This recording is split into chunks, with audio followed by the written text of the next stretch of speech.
지난주 중국 정부가 한국 용산의 땅을 매입했다는 보도가 이어졌습니다. 용산 일대는 외국인, 특히 중국계 자본의 부동산 매입이 꾸준히 이어져 온 지역이지만 중국 정부 차원에서 직접 땅을 산 사례가 외부에 알려진 적은 없었기에 파장이 컸습니다.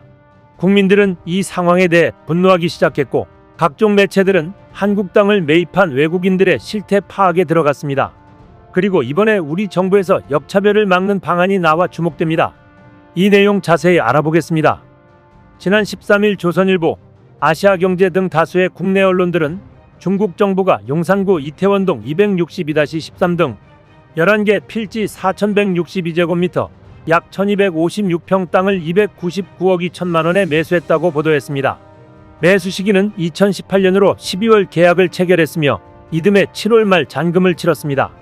매수자는 중화인민공화국이었습니다. 미국의 경우 안보 등을 이유로 35개 주가 중국인과 중국 기업에 토지 매입을 제한하는 법을 통과시켰거나 관련 입법을 추진하고 있습니다. 캐나다도 중국인 등 외국인에 대한 매수 금지 조치를 시행하고 있지만 우리나라에서는 제한이 전무한 상황입니다. 중국 정부가 산 땅은 녹사평대로에서 남산 2, 3호 터널로 진입하기 전 우측 남산자락에 있습니다. 개인 여러 명이 소유했던 땅으로 필지의 대부분이 1970년대 초부터 50년 가까이 실외 골프 연습장으로 사용됐었습니다. 골프 연습장은 중국 정부로 소유권이 이전되는 시기에 맞춰 폐업했습니다. 주택은 6년째 빈집으로 남아 있습니다. 팔린 11개 필지 중 2개 필지는 우리 정부가 소유하던 땅이었습니다. 정부는 2017년 6월 대지와 임야 한 필지씩을 개인에게 팔았는데 중국 정부가 개인 소유가 된 이 땅을 사들였습니다. 정부가 개인에게 땅을 넘긴 지 1년 6개월 만에 중국 정부로 소유권이 넘어간 것입니다. 더 문제는 중국 정부가 매수한 토지는 주한미국 대사관 이전 예정지인 옛 용산미군기지 내 캠프 코이너 부지와는 직선으로 1km 남짓한 거리에 있다는 점이었습니다. 미 대사관을 지하철 4호선 숙대입구역 인근 캠프 코이너 부지에 짓기로 확정한 건 2005년입니다. 용산 대통령실, 한남동 대통령 공관과도 직선거리 1.5km 정도로 멀지 않습니다. 해당 토지 지하로는 수도권 광역급 팽철도 GTX A 노선이 지납니다.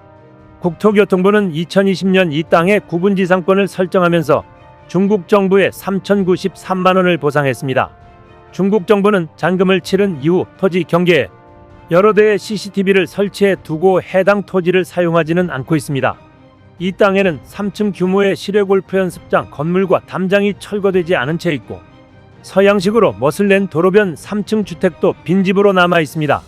이와 관련해 주한중국 대사관 관계자는 해당 토지는 중국 대사관 공무용지라면서 코로나 때문에 사용이 늦어지고 있는 것이라고 답했습니다. 구체적인 사용 용도에 대해서는 내부 보고사항이라며 밝히지 않았습니다. 코로나 종식된 지가 언젠데 이런 변명을 늘어놓자 궁금증은 더해졌습니다. 6년 새 인근 땅값은 크게 올랐습니다. 이 땅의 올해 1월 1일 기준 공시지가는 320억 원 3.3제곱미터당 2,548만 원 정도지만 주변 비슷한 땅의 최근 법원 감정평가 가격은 3.3제곱미터당 8,800만 원을 기록했습니다. 이 감정가격을 중국 정부가 매수한 토지에 적용하면 땅값은 3배 이상 오른 1,000억 원대입니다. 우리 정부와 국민들은 중국에서 토지를 소유할 수 없습니다. 반면 국내에서 외국인과 외국 정부의 토지 매입을 막을 법적 장치는 없습니다. 중국인은 물론 중국 정부까지도 우리 땅을 마음대로 살 수 있습니다. 그래서일까요? 지난해 하반기부터 중국인의 매수가 6개월 만에 1,000건을 넘었습니다.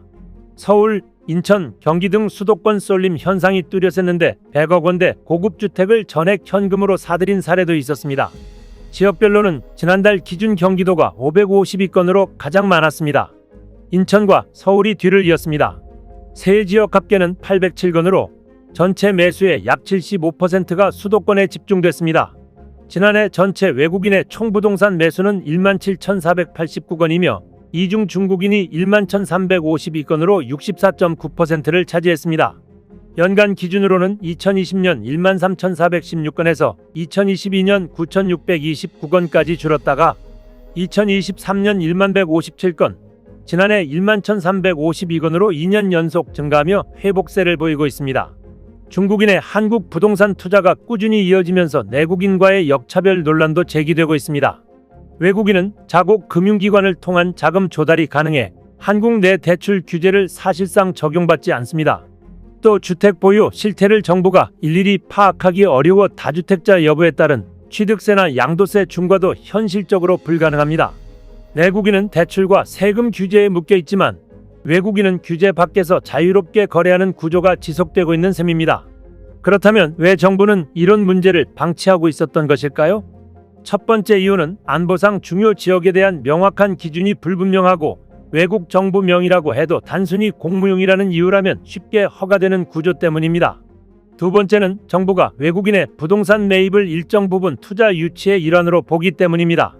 특히 부동산 경기 침체기에 외국인 수요는 지역 경제 활성화에 도움을 준다는 논리도 있습니다.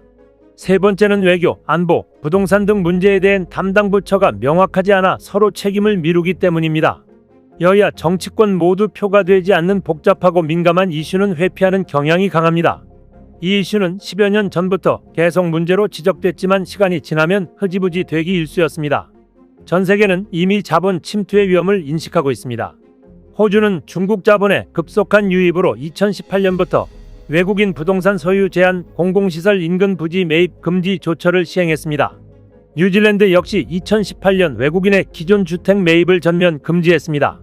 미국은 전략시설 반경 수 킬로미터 이내 외국인 부동산 소유를 사전 승인제로 전환했습니다. 실제로 중국 기업의 텍사스 농지 매입 시도가 차단된 사례도 있습니다. 일본은 2019년 안보 관련 시설 주변의 부동산 거래는 정부 허가제로 전환했습니다. 특히 중국계 자본의 홋카이도 수자원 지역 매입이 논란이 되며 입법이 가속화됐습니다. 이에 대해 우리 정부도 본격적으로 칼을 빼들었습니다. 특정 국가가 한국 국민의 현지 부동산 매입을 허용하지 않는다면 우리 해당 국가 국민의 한국 내 부동산 취득을 제한해야 한다는 법안이 나왔습니다. 중국인을 중심으로 한 국내 부동산 소유가 급격히 늘어나는 것에 제동을 거는 모양새입니다. 국회 행정안전위원회 소속 고동진 국회의원은 외국인 부동산 매입 시 상호주의를 의무적으로 적용하는 동시에 수도권 지역을 대상으로 외국인 토지거래 허가제를 도입하는 부동산 거래신고법 개정안을 27일 국회에 제출했다고 밝혔습니다.